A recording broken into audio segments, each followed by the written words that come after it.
Hi everybody, it's Chelsea and today I'm going to be telling you about that thing that you keep asking me about. That particular thing would be my heart. You guys saw my bum ticker tattoo. If you haven't, this is what it looks like. And you guys, a couple of you guys have known that I have a heart condition. And this is one of the reasons, of course, that I like to have a travel buddy with me. It's for my own safety, not just for sanity reasons, but for health reasons. In case anything goes wrong, it is nice to have someone around that can help me when I am helpless. Although I have been to a couple heart specialists, I have not received an actual diagnosis as to what is wrong with my heart. A couple years ago, I went to a heart specialist in my hometown and was required to wear a heart monitor with several wires and nodes hooked up to my chest in different areas to monitor my heart. I wore the thing for 1 week and unfortunately did not catch a heart episode on this monitor, so the results were inconclusive and the doctor did not know what to diagnose me with. So let me just describe to you what happens to me. And before I really get into it, if this is something that you are not interested in, if this is something that you did not ask, go ahead and click on another video that I have made, because this is just going to be me talking about my heart and answering some questions that I've gotten about my condition. So essentially what happens to me is that my heart will start racing and it can spend an hour going anywhere from 140 to 180 beats a minute. And as a lot of you guys know, this is a normal heart rate for someone that is running a marathon. And most people, when their heart rate increases to that speed, what they do in order to get it to slow down is they stop running, they rest, they sit down, they take a breather, they regulate their heartbeat. However, for me, my heart tends to act up when I'm already sitting down. I won't be doing anything. It can happen anytime, anywhere, and it makes me feel like I'm running a marathon. But because there's no way for me to take a breather since I'm already calm, it has a weird effect on me. When my heart starts racing to this extent, I start to feel really weak and winded and dizzy, and it's really hard for me to concentrate, and sometimes it can be really hard for me to speak and articulate how I'm feeling. It causes a great deal of anxiety for me, not being able to articulate that I need help, which therefore increases my heart rate even more. It's a really frustrating, really scary sometimes event that has been happening to me for 10 years. There are certain things that definitely set it off. I'm not good in heat. If I do get too hot, I am more prone to having a heart episode. And if I do have a heart episode and I am in the heat, it is very likely that I will black out. Fortunately for me, I can feel this coming on. I can feel the episodes coming on, and I can tell whether or not I'm about to go down. So I've got about a 3 to 5 minute warning to get myself to a place that I can be safe and to try to articulate what is about to happen to me. My friends and family that are close to me, they all are aware of my heart condition, and if I'm going to be spending any amount of time around somebody, I do tell them about my heart, just because if it starts to happen, I need them to be aware of what is going on and what to do to help me. Most of the time, if I am about to experience an episode, I tell people that I need to lay down or sit down because I have a tendency to pass out, and I need to be cooled off if I am too hot.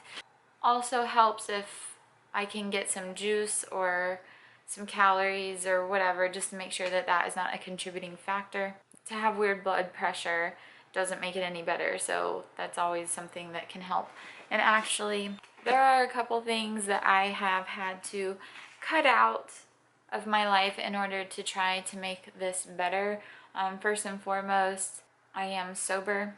I don't do drugs, and I don't really drink alcohol anymore, just because drugs and alcohol do raise and lower your heart rate depending on what it is, whether or not it's a depressant or a stimulant.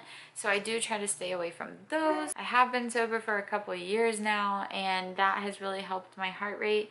I also gave up drinking coffee. I can't drink coffee. If people ask me on a coffee date, I have to get decaf, which is just embarrassing sometimes, I guess, for the coffee nerds out there. When I was in Portland and I had to fly home on an emergency trip back to my hometown to be with my family, I was really nervous about my heart on the plane, and that's one of the reasons why I have had such bad anxiety in the past anyway, is because of my heart. Being on planes really scares me because if I have an episode while I'm in the air, I am scared that I won't be able to get the help that I need. Being in the middle of nowhere makes me nervous because if I have a heart episode there, I am scared that I won't be able to get the help that I need. There are a lot of things I am consistently kind of just nervous about when it comes to my heart, and situations that make me nervous because I don't know if I'll be okay. And my heart condition has completely sent me into panic attacks before because I get so paranoid about what I'm going to do if my heart starts acting up in this moment. Do I have access to a doctor? Is there someone around that can help me? Am I in a place where I can get out of the heat? Am I in a place where I can lay down so that I don't black out and bump my head on something on the way down? There's a lot of things that I think about, and it's kind of scary in general having a heart condition, just because that is one of the main things that keep a human being alive. If my heart goes too fast for too long and then just decides to stop on me, which it has in the past, it's just a really scary and weird feeling. So when I was getting on the plane from Portland to Charlotte, I made myself these two little cards here that I could give to the flight attendant in case I was having a heart episode. Hi, I'm ChelseaVicari. I have a heart condition that causes it to race. I also get very hot and might pass out. I need to be cooled down and monitored in case I faint in these conditions. Thank you. I wrote this out because, like I said, it is kind of hard for me to articulate what is happening to me when I get that way, because it really does make me feel, I look like I am on drugs when I'm having a heart episode, because I get really woozy, I get really dizzy, I can't sit up, my eyes start going back, I am slurring my speech. It really exhausts me to a point where I just am incoherent, basically. This other one says the problem, which is a rapid, uncontrollable heart rate, my name, and then it says like things to do. So is my heartbeat too fast? Yes or no? And then if it's yes, you ask the question, is she hot? My old travel buddy Brooke actually made this for me, which was really considerate of her. So is she hot? Yes or no? If the answer is yes, then she has this list of things to help me cool down. It says speech will be slurry for the next 30 minutes. Monitor heart at all times. It can last about an hour. And then it says if it exceeds 160 for more than 5 minutes, take me to the emergency room. So just having those cards made me feel a little bit more comfortable, because I knew that if I really needed to express what was happening to me, I would be able to do that in a clear way.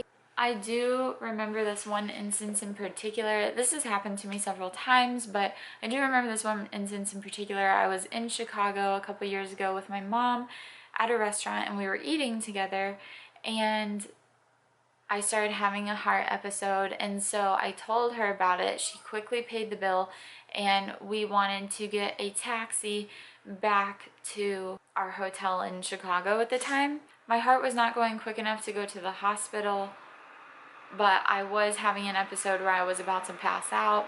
So I wanted to get back to the hotel so that I could lay down and cool off and just chill for a little while, because it really does take a little bit of time for me to recuperate from one of these episodes. And I remember that there were no benches in this area of Chicago for some reason. While my mom was trying to hail a cab, I remember laying on the sidewalk and just feeling the cement and like thinking how gross it was that I was laying on a sidewalk in Chicago while my mom was trying to get a taxi. And I remember when we did get in a taxi, I was so out of it that the taxi driver thought that I was overdosing on something. One of the worst ones I remember was I was driving around in Key West with my best friend and my mom at the time. We had just eaten and I really had to pee, so my mom pulled over on the side of the road so I could run into the store and go to the bathroom really fast. It's really blurry in my head what happened because I definitely blacked out, but I do remember laying on the bathroom floor, which people have walked on, probably peed on. I mean, really, this is not a glamorous condition here. And I just remember laying on the bathroom floor and feeling the tile and just remembering like how cool it felt. Like it was cold and it felt so good to be laying against something cold. I don't remember if I called my mom on the phone or if she came in after I was taking such a long time. But I remember she did find me on the floor and she had to get me out of there, obviously. But yeah, so that's essentially what happens to me when I have a heart episode. That is how it feels. That's where my mind goes, is that it's scary. And I do have a little bit of a warning, so I am fortunate about that. But yeah, I really have no idea what causes it, what's wrong with me, or anything like that.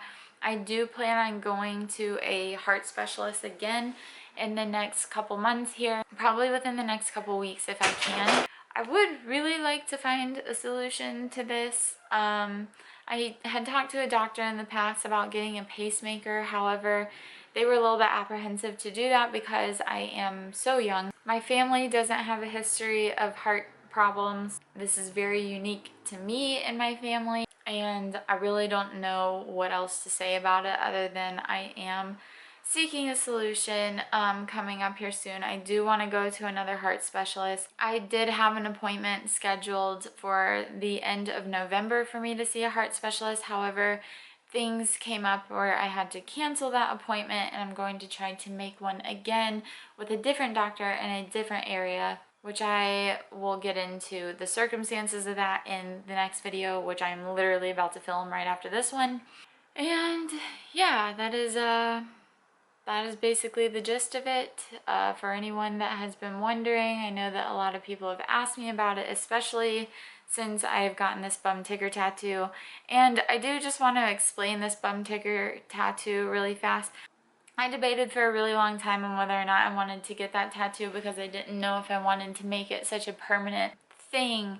But to me, I just really wanted to get it because to me it's a way to make light of a shitty situation. And I understand that I am not the worst off in the world at all. I know that people have it 10 times harder than me.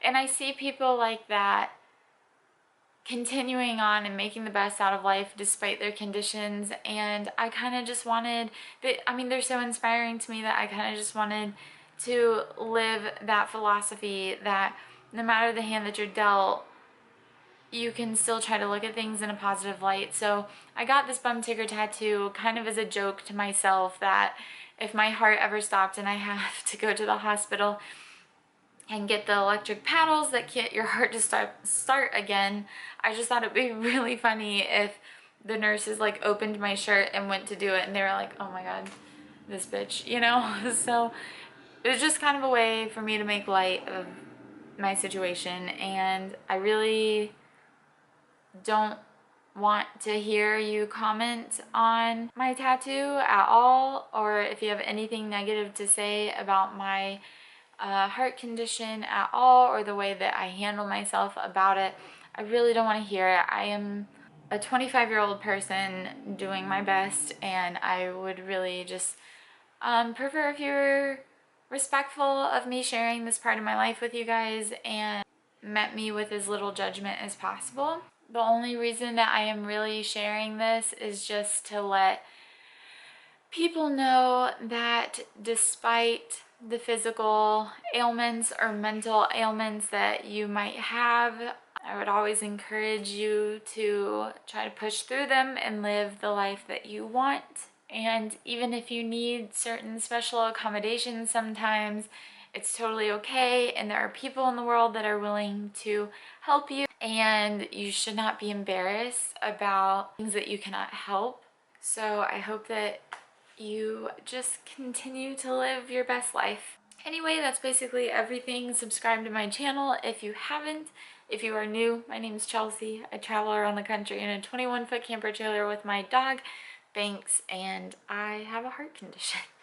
So stick around. I will see you in the next one.